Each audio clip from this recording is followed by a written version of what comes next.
Hey She Seeks, it's Shannon here, and I am so excited that I'm the one that gets to do the vlog on Nikki's Devo for the week. I really appreciated what she said about secrets, and I think that it's very common for Christians to go through life carrying various different secrets. And for some people, it's a secret like the ones that Nikki may have mentioned. Maybe you've been a victim of abuse, or you've been a victim of rape, or somehow something has happened to you that you have not felt comfortable sharing with anybody else. And I think that Nikki had a great post on why we should come into the light and be honest about what has happened to us and get the help that we need in those situations. And today I want to talk about different secrets that we may have. And I know that some of us carry secrets that bring shame or embarrassment with them. Maybe we have fallen into a certain type of sin. Maybe we've had sex outside of marriage, or we are addicted to alcohol or drugs or pornography, or we have some type of unhealthy thing in our lives. Or maybe we silently struggle with something that's kind of looked down upon and frowned upon, like depression. And we have this big secret that if anybody in our small group or anybody in our church were to find out what it is that we're hiding, we would feel that we would no longer be welcome there. Or maybe we feel that God is calling us to begin sharing our story with other people, but we're afraid that if we get out there and talk about what we've gone through or what we're going through, that people won't listen to us, and we will have no place in ministry, and that it will wind up just being a big mess, and we'll be shamed, and we'll be scorned, and we'll be kind of kicked out and ostracized. But I recently attended the Catalyst West conference here in California, and I attended a lab taught by Bianca Juarez, Jenny Catron, and Lori Wilhite, and they had some excellent things to say about letting God set us free to serve and to not harbor our secrets. And one of the things that they said is that as people who are going to serve the Lord and people who are going to lead in some capacity, we need to be willing to wear our wounds on the outside.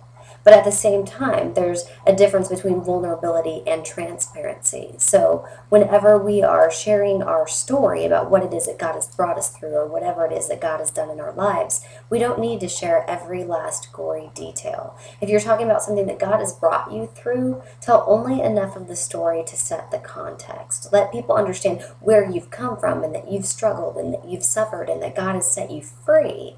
But you don't have to air all of your dirty laundry. And it's important to realize that, because I think that there's a lot of freedom in knowing that we're only supposed to share parts of our story with the whole world. There are other people that we live in community with that maybe they're going to hear the whole thing. But there is a broader context of people that God is going to place in our lives and use us to minister to that don't have to know the whole story. And so I want to encourage you not to be afraid of whatever it is that your secret is.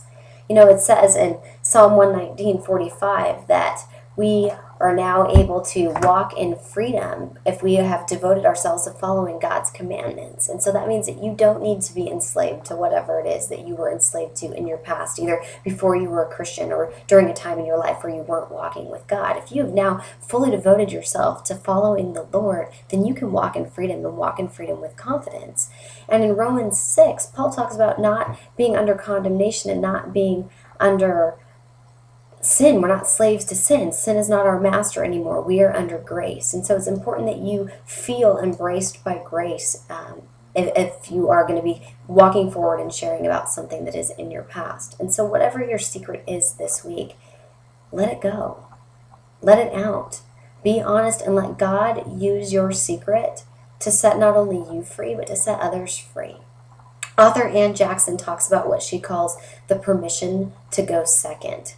And I think that it's very important as people who are going to minister God's love and grace to other people that sometimes we're willing to step up and be vulnerable so that other people will have the gift of going second. And that means that other people who are struggling and other people who are suffering with similar things are going to feel the freedom to come forward and either get the help they need or begin to let God use them as well when they see what God is doing in your life. So don't doubt that God can ever use you. There's no sin that is too big and too ugly and too scary for God to cleanse you from. Jesus Christ covered it all on the cross.